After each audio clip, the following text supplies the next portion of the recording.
Hello everyone and welcome back to our channel Soumya's Math Circle, and today we are going to solve exercise 8.2 of question number 6 to question number 10 of chapter number 8 comparing quantities class 8th NCERT maths।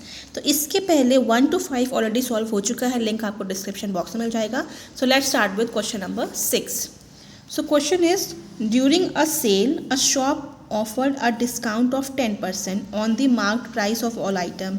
कोई sale चल रही थी एक shop में, तो उसमें उन्होंने क्या किया कि जो भी मार्क्ड प्राइस मतलब जो भी MRP होती है, जो रिटर्न प्राइस होता है उस प्रोडक्ट पे, उस पे उन्होंने 10% का डिस्काउंट दिया, मतलब 10% ऑफ दिया, 10% कम में आपको मिल जाएगा। What would a customer have to pay for a pair of jeans तो marked at ₹1450 and 2 shirts marked at 850। तो अगर कोई कस्टमर एक पेयर ऑफ जीन्स खरीदता है और जिसका मार्क्ड प्राइस मतलब रिटर्न प्राइस 1450 है, और 2 शर्ट खरीदता जिसकी 850 रुपये ईच, मतलब एक शर्ट की 850 रुपये है, दूसरे शर्ट की भी 850 है, ठीक है। तो उसको कितना पैसा दुकान वाले को देना होगा अगर उसको 10% दोनों में ऑफ मिलता है? इसमें भी 10% ऑफ, 850 में 10% ऑफ, और दूसरे शर्ट का 850 में भी 10% ऑफ मिलेगा। तो आपको कितना पे करना है? तो ये चीज़ आप लोग जब भी शॉपिंग करते हो तो आपको डिस्काउंट देखो शॉप मॉल्स में मिल जाता है, लिखा होता है मार्क प्राइस पे आप डिस्काउंट लगाते हो, उतना माइनस करते हो, फिर पे करते हो। तो वही कैसे सॉल्व करना है वो आपको दिखाना है, ठीक है। तो डिस्काउंट हमेशा मार्क्ड प्राइस पे लगता है, मतलब जो MRP जो रिटर्न प्राइस कपड़े पे लिखा होता है उस प्राइस पे 10% माइनस करना होता है। तो हमको पहले देखना है कि टोटल रुपए कितने हो रहे हैं, मतलब मार्क्ड प्राइस कितना हो रहा है, ठीक है। और क्योंकि सब पे 10% ही है तो हम मार्क्ड प्राइस देख लेते हैं। टोटल मार्क्ड प्राइस, मार्क्ड मतलब जो लिखा हुआ प्राइस होता है या फिर MRP होती है। टोटल मार्क्ड प्राइस रुपीज़ कितना है, एक तो 1450 जीन्स का है प्लस 850 एक शर्ट का। ईच, ये वर्ड पढ़ना कभी मत भूलना, ईच आपका पूरा आंसर रॉन्ग कर सकता है। तो 850 आपको 2 बार जोड़ना है, क्योंकि उसने 2 शर्ट लिया। अगर 3 लिखा होता तो 850 आप 3 बार जोड़ते हैं, मतलब तीनों शर्ट अलग अलग कीमत है। दो शर्ट अकेले इतने में नहीं मिल रही है, ठीक है, ऐसे मिल रही है। तो ये आप सॉल्व कर लो तो आएगा ₹3150, ठीक है। ये आ गया। गिवन क्या है वो देख लेते हैं। गिवन आपको सिर्फ डिस्काउंट है, discount percentage, only discount rupees नहीं, रुपीज़ तो आपको निकालना होगा, डिस्काउंट परसेंटेज इतना है। तो अब हम इस पर डिस्काउंट निकाल लेते हैं, ठीक है। डिस्काउंट इन रुपीज़ हम लिखते नहीं है, बट और निकालते कैसे हैं, 10% ऑफ टोटल इतने का। तो परसेंट हटेगा तो नीचे 100 आ जाएगा इंटू टोटल रुपीज़, इसी पे तो डिस्काउंट निकाल रहे हैं हम। तो 3150 यहाँ आएगा, 0 से 0 कैंसिल, 0 से 0 कितना आया, 315 रुपीज़, ठीक है। 315 रुपये कम होंगे। और डिस्काउंट का फॉर्मूला क्या होता है, अब तो इतने रुपीज़ कम हो रहे हैं ना, आपको देना कितना है हमें वो निकालना है। तो डिस्काउंट का फॉर्मूला क्या होता है, marked price minus sale price, ठीक है। ये आपको याद करना होगा, ओके। सो हमको मार्क प्राइस पता है, डिस्काउंट निकाल ही लिया है अभी, सेल प्राइस जानना है। तो डिस्काउंट हमें 315 रुपये का मिल रहा है, मतलब 315 रुपये हमें कम पे करने हैं। मार्क प्राइस है 3150, ठीक है। अगर डिस्काउंट अलग अलग होता है ना तो हम हर एक प्राइस पे अलग अलग ये फॉर्मूला करते, ठीक है। लेकिन 10% सब पे अप्लाई हो रहा है, इसलिए हम डायरेक्ट कर सकते हैं, माइनस सेल प्राइस, ठीक है। तो सेल प्राइस क्या होगा, ये इधर आएगा, ये इधर, तो 3150 मतलब माइनस 315। तो सेल प्राइस आपका आ गया, माइनस किया 5 कैरी 3 8 बचा रिमेनिंग 2। तो आपको अगर डिस्काउंट नहीं होता तो आपको 3150 रुपीज़ देने पड़ते, लेकिन 315 रुपीज़ माइनस करने के बाद आपको शॉपकीपर को इतने रुपीज़ देने हैं। सो हम लिखेंगे देयरफॉर कस्टमर हैज़ टू पे ₹2835। तो नेक्स्ट टाइम जब आप शॉपिंग करने जाओ तो आप ऐसे निकाल सकते हो, क्लियर। ये आप मन में भी कर सकते हो अगर आपकी कैलकुलेशन फास्ट है। Let's come to question number 7। So question number 7 is a milkman sold two of his buffaloes for 20,000 each. एक मिल्कमैन ने अपनी 2 बफेलो बेच दी 2000 ईच, मतलब एक का दाम 2000, दूसरे का दाम 2000, मतलब टोटल कितने हो गए 40,000। फिर से आपको ईच पढ़ना ज़रूरी है। On one he made a gain of 5%। एक बफेलो जब उसने बेची तो उसमें उसने 5% का प्रॉफिट कमाया, गेन, ठीक है। मतलब 2 बफेलो थी, एक को उन्होंने 20,000 बेचा, दूसरे को भी 20,000, सेम प्राइस में बेचा, 2 बफेलो थी, ठीक है। हो सकता है एक बफेलो थोड़ी अच्छी हो, एक थोड़ी खराब हो, मतलब मिल्क देने के मामले में। तो एक बफेलो में उसने 5% का प्रॉफिट कमाया, ठीक है। And on other a loss of 10%, दूसरे में -10% हो गए, मतलब 10% का नुकसान हो गया। उसी दाम में सेम, एक में 5% का प्रॉफिट, एक में -10% का लॉस। तो लॉस मैंने माइनस से नोट किया है और प्रॉफिट मैंने प्लस से। ये सिर्फ आपको समझाने के लिए, ठीक है। फाइंड द ओवरऑल गेन और लॉस, आपको पता लगाना है कि टोटल उसको गेन प्रॉफिट हुआ या फिर लॉस हुआ। एक हिंट आपको दिया और ये आपको भी पता होना चाहिए। कभी भी आप कुछ भी करते हो ना, प्रॉफिट परसेंटेज, लॉस, मैं प्रॉफिट परसेंटेज और लॉस परसेंटेज की बात कर रही हूँ, हमेशा वो कॉस्ट प्राइस पे ही कैलकुलेट होता है। इसीलिए हमको हिंट दिया है find cost price of each. आपको सबसे पहले दोनों का कॉस्ट प्राइस निकालना है, ठीक है। कैसे निकालोगे? इसके और इसका का यूज़ करके, ओके। तो मिल्कमैन सोल्ड, वो बेच रहा है, खरीद नहीं रहा है। अगर वो खरीदता तो ये हमारा कॉस्ट प्राइस बन जाता। वो क्या कर रहा है? वो बेच रहा है। मान लो आप उस मिल्कमैन से उसकी बफेलो खरीद रहे हो, ठीक है। तो आपकी ये कॉस्ट प्राइस है, लेकिन मिल्कमैन की ये सेलिंग प्राइस है। तो हम क्या लिखेंगे?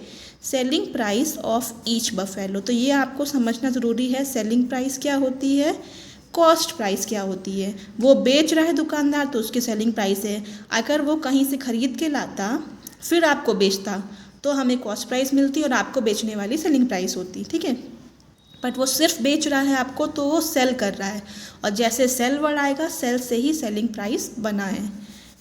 तो selling price of each buffalo ₹20,000, ठीक है। अब गिवन क्या है कि मिल्कमैन ने 5% गेन किया वाइल सेलिंग 1 बफेलो, ठीक है। तो ये हम लिख लेंगे, on selling 1 buffalo milkman gain 5%, ठीक है। तो इसका मतलब क्या हुआ? इट मीन्स इसका मतलब क्या हुआ? देखो, ऑन सेलिंग 1 बफेलो, ठीक है। एक उसने बेची 5% में, ये बेचना लिखा है, ठीक है। तो इसका मतलब क्या हुआ कि अगर इफ़ कॉस्ट प्राइस आपकी ₹100 है, ये मानना होता है हमें, ठीक है। अगर कॉस्ट प्राइस ₹100 है, देन सेलिंग प्राइस इज़ ₹105। क्यों? क्योंकि वो 5% फ़ायदे में। तो जब भी परसेंटेज की बात आती है तो बेस आपको 100 लेना ही होता है, मैं हमेशा बोली हूँ, अगर परसेंटेज की बात आई, वरना नहीं। तो हम बेस 100 ले रहे हैं। तो अगर 100 कॉस्ट प्राइस है तो 5%, 100 में 5 बढ़ाओ तो 105 ही तो होगा। तो सेलिंग प्राइस इज़ ₹105। मतलब अगर उसने बफेलो कहीं से बहुत साल पहले कहीं कुछ भी 100 रुपये में खरीदी थी, तो अभी वो क्या कर रहा है, उसको 105 रुपये में बेच रहा है, इसीलिए उसको 5% का फ़ायदा हुआ। तो इसमें रिटर्न है गेन 5% है। इसका मतलब कॉस्ट प्राइस ऑब्वियसली कम रहा होगा, बेच वो ज़्यादा में रहा है, तभी उसको फ़ायदा हो रहा है। तो यहाँ कॉस्ट प्राइस देखो कम है, सेलिंग प्राइस ज़्यादा है। तो हम पहले कॉस्ट प्राइस ऑफ 1 बफेलो निकालेंगे, ठीक है। तो वो क्या है? 100/105 × 20, ठीक है। 20 क्यों? क्योंकि ये इसमें इसको सेल कर रहा है, ठीक है। तो ये कितना आ जाएगा? आप इसको सॉल्व करना तो आपको मिलेगा 9047.62। मैंने पहले करके रखा है क्योंकि टाइम वेस्ट होगा, ठीक है। ये तो पहले की हो गई। Also second buffalo was sold at loss of 10%। अब क्या हुआ? दूसरी बफेलो में तो उसने लॉस किया, तो हम क्या करेंगे? देयरफॉर इफ़ हम अज्यूम करते हैं कॉस्ट प्राइस फिर से हम 100 मान लेते हैं। अब क्या हुआ? नुकसान हो रहा है, तो वो सेल कम में करेगा ज़्यादा में? अब कॉस्ट प्राइस ज़्यादा होगी, सेलिंग प्राइस कम होगी। 100 में 10 माइनस कर तो कितना आएगा? 90, ठीक है। तो मतलब 100 में अगर उसने खरीदा था कभी पहले, अब वो 90 में बेच रहा है, तभी तो उसका नुकसान हो रहा है। अब हम निकालेंगे cost price of other buffalo, मतलब दूसरी बफेलो की। तो क्या होगा, ये कॉस्ट प्राइस अपॉन 90 इंटू जो प्राइस उसका था 00। ओके, ये कट कर लेना तो आपको ये मिलेगा 2222 रुपीज़। ठीक है, ये आ गया। तो एक ये कॉस्ट प्राइस मिल गई, एक ये हिंट में भी दिया था कि हमको कॉस्ट प्राइस निकालना है दोनों का। सो नेक्स्ट हम क्या करेंगे, हमें टोटल कॉस्ट प्राइस पता करना है। टोटल कॉस्ट प्राइस इन दोनों को ऐड कर देंगे। क्लियर, तो इन दोनों को ऐड करना है तो 19047.62 प्लस 2.22। कॉस्ट प्राइस टोटल आ गई ₹41,269.84 और टोटल सेलिंग प्राइस क्या हो गई 20,000 प्लस 20,000 मतलब 40,000। ठीक है, अब हम टोटल से निकाल सकते हैं कि उसको टोटल प्रॉफिट मिला या लॉस मिला। तो देखो, कॉस्ट प्राइस उसको पड़ी थी इतनी 41 और बेचा उसने 40 में, ऑब्वियसली लॉस हो रहा है। तो लॉस कितना हुआ, इन दोनों को माइनस कर दो, 41,269.84 मतलब 41,000 समथिंग में खरीदी थी उसने पहले, बेची 40 में, मतलब कम में बेचती, तो उसको ऑब्वियसली नुकसान हो रहा है। तो ये आ जाएगा 1269.84 रुपीज़। ठीक है, आपसे पूछा क्या गया था, फाइंड द ओवरऑल गेन और लॉस, परसेंटेज नहीं पूछा था, रुपीज़। तो उसको लॉस हो रहा है ₹1269.84 रुपीज़ का। तो ये आपका आंसर हो गया। Next question, the price of a TV is ₹13,000। एक टीवी का प्राइस है 13,000 rupees. The sale tax charged on it is at the rate of 12%। तो उसमें सेल टैक्स जो लिखा है, इसी में सेल टैक्स इंक्लूड जो है वो है 12% सेल टैक्स लगा है। Find the amount that Vinod will have to pay if he buys it. आपको बताना है कि ये जो टीवी का प्राइस के अलावा जो 12% का सेल टैक्स लग रहा है, तो वो टोटल कितना पे करेगा और टीवी खरीद के घर ले आएगा। तो ये 12% किस पे लगता है, इसी पे, मतलब 13,000 की टीवी है ये, लेकिन 13,000 का 12% निकालना है हमें और उसको जोड़ के फिर देना है पैसे। ठीक है, सो हमें टोटल पैसे पता करने हैं। सो टैक्स का रुपीज़ कैसे निकलेगा, 12% इस पे लगना है, तो 12/100 इंटू 13,000 सिंपल। एक और तरीका होता है जो बेसिक समझने में, तो आपको पता है मैं पिछले क्वेश्चंस में एज्यूम कर रही थी, तो ये 12% है क्या, मतलब अगर रुपीज़ राउंड ऑफ की बात करें तो हम 100 की बात करते हैं। ठीक है, ऑन ₹100 टैक्स कितना लग रहा है 12 का। ठीक है, अब सिर्फ 12 रुपीज़ 12, ये 12% नहीं है। तो ये 12/100 कैसे आता है, ठीक है, वो है। तो ये क्या होगा, आपको टैक्स पता करना है, तो ये 12 ऊपर जाएगा, ये और 12 रुपीज़ किस पे टैक्स लगा, 100 रुपये पे, और इंटू 13,000। तो चाहे आप ऐसे समझ लो चाहे ऐसे समझ लो, मुझे ऐसे इजी लगता है। 12% लिखा है, परसेंट हट जाता है तो वो नीचे आ जाता है, और ये 12% इस पे कैलकुलेट हो रहा है। परसेंटेज किसी पे तो कैलकुलेट करोगे ना, मुझे 12% चाहिए, कितने का 12% चाहिए, 12% 100 रुपये का चाहिए कि 1 करोड़ का चाहिए, दोनों की वैल्यू अलग आती है। ठीक है, तो इसका तो मुझे ये तरीका इजी लगता है, इसलिए मैं आपको ऐसे नहीं बताना चाहती, ये इजी है। ठीक है, 2 0 से 2 0 कट हो गया, 12 इंटू 130 करेंगे तो 0 3 2 6 5 1 इतना आ गया। मतलब टीवी की कॉस्ट 13,000 है और 12% की वैल्यू इतनी आई। ठीक है, तो टोटल कॉस्ट कितनी पड़ी, 13,000 तो उसका बेसिक था, मतलब कॉस्ट था, प्लस टैक्स, और 12% इतने का 13,000 का 12% की वैल्यू कितनी आई 1560। अभी दोनों ऐड करोगे तो 14,560 रुपीज़ आएगा। तो अब विनोद को टीवी 13,000 में नहीं पड़ रही है, 14,560 रुपये में पड़ रही, क्यों, क्योंकि 12% का टैक्स भी उसको देना है। ओके, इंक्लूड करना है। Now comes to the question number 9। Arun bought a pair of skates at a sale where the discount given was 20%. Arun ने एक पेयर ऑफ स्केट्स खरीदी है, ठीक है, सेल में, और डिस्काउंट कितना था 20%। और डिस्काउंट किस पे लगता है, हमेशा MRP मतलब मार्क्ड प्राइस पे लगता है, ये आपको पता होना चाहिए। If the amount he page ₹1600, अगर वो स्केट उसको 20% डिस्काउंट लगने के बाद 1600 में खरीदा उसने, तो आपको बताना है जो मार्क्ड प्राइस, रिटर्न प्राइस था वो क्या था। तो यहाँ हमें मार्क प्राइस पता नहीं तो हम एज्यूम कर लेंगे, तो let marked price is equal to ₹X, ठीक है।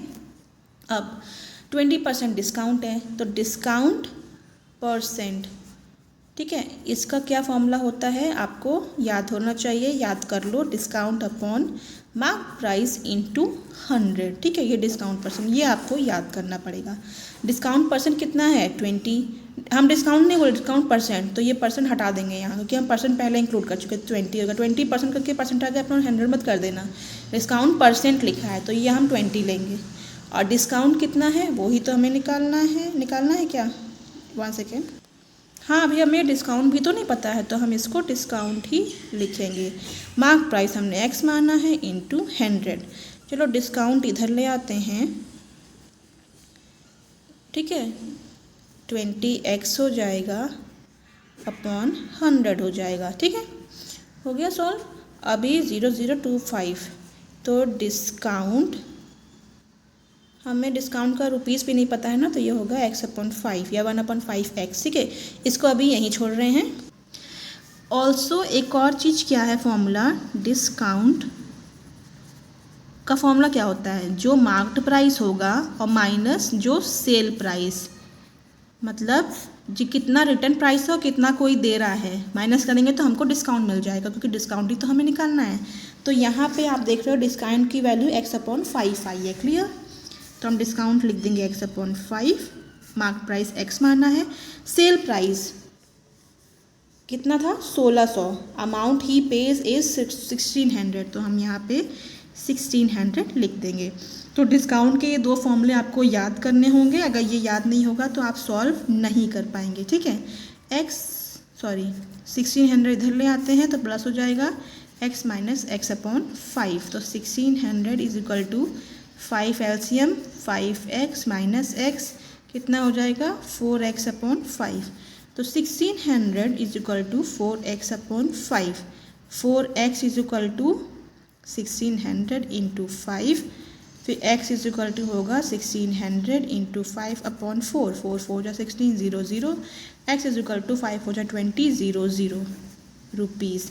इसका मतलब 1600 रुपीज़ डिस्काउंट के बाद उस इंसान को देने पड़े और मार्क प्राइस कितनी निकल के आई 2000 रुपये, और 2000 रुपये रिटर्न प्राइस था। उस स्केट पे 20% का डिस्काउंट लगा तो 400 ऑफ मिले, तो ये 1600 वो दे के आया और इसको स्केट उसने खरीद ली, ठीक है। So next question is last question, okay. So I think आपको डिस्काउंट का कॉन्सेप्ट अब समझ में आ रहा होगा, नेक्स्ट टाइम आप शॉपिंग करोगे तो आपको बहुत ईजी पड़ेगा। अब I purchase a hair dryer for ₹5400, मैंने क्या किया, एक हेयर ड्रायर खरीदा 5400 रुपीज़ में, इंक्लूडिंग 8% वैट, 8% वैट उसमें इंक्लूड था, ठीक है। Find the price before VAT was added, मतलब 5400 में 8000% का वैट इंक्लूड है, एक्स्ट्रा नहीं है।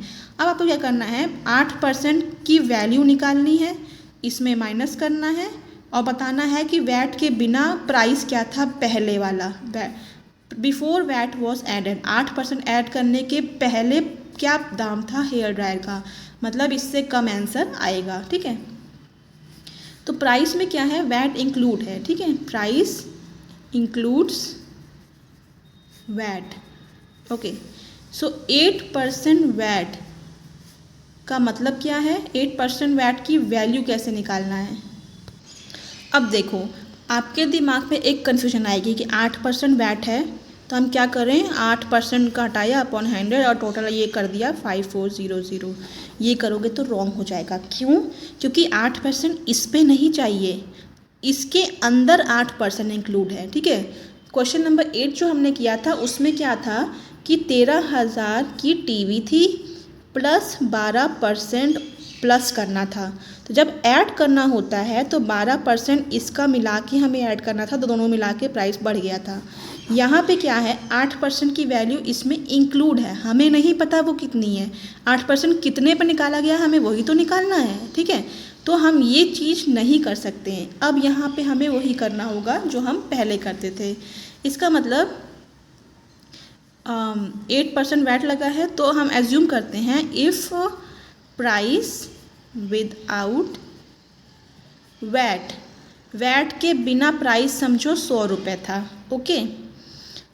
विद वैट क्या होगा, 8% वैट लगा है तो विद वैट ₹108 हो जाएगा, ठीक है। बेसिक प्राइस 100, हमेशा हम 100 ही मानते हैं।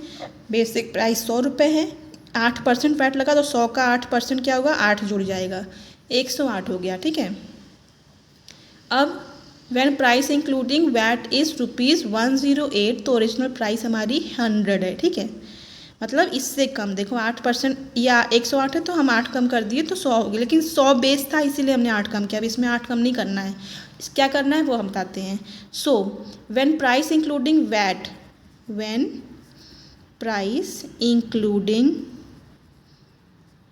वैट इज़ रुपीज़, अगर प्राइस में वैट जोड़ के हमको ₹5400 दिया है, ठीक है, तो क्या होगा, बेसिक 100 है अपॉन जो बढ़ा वो है इंटू 5400, ये ऐसे निकलेगा, ठीक है। 8/100 नहीं होगा, 100/108 होगा, ठीक है। तो ये क्या है, ओरिजिनल प्राइस निकल रहा है। मतलब when price including VAT is ₹5400, तो ओरिजिनल प्राइस क्या होगी, 100/108, मतलब विदाउट वैट और विद वैट इंटू जो बेसिक था। तो हम इसको सॉल्व कर लेंगे, आप इसको सॉल्व करना, आपको आएगा ₹5000, ठीक है। सो द प्राइस, आंसर क्या आया, of hair dryer before adding VAT, VAT लगने के पहले का प्राइस क्या है, ₹5000, और 8% का वैट लगा तो 5400 हो गई, तो इस 8% की वैल्यू समझो 400 रुपये है, ठीक है, क्योंकि कम होके 400 ही तो कम हुआ है, इसका मतलब उस 8% की वैल्यू 400 रुपये थी। तो थोड़ा कन्फ्यूजन होता है ये, बट जितनी ज़्यादा क्वेश्चंस आप सॉल्व करेंगे आपको डिस्काउंट की प्रॉब्लम उतनी ईजिली समझ आएगी। वैसे भी कॉस्ट प्राइस, सेलिंग प्राइस थोड़ा कन्फ्यूजन होता है, तो फिर भी स्कोर करने के लिए आपको समझना ज़रूरी है। सो अगर समझ में आए तो please press the bell icon और चैनल को सब्सक्राइब कर लीजिए, क्योंकि आपको डेली अपडेट मिलता है एनसीईआरटी मैथ्स का। तो thank you so much guys and have a nice day.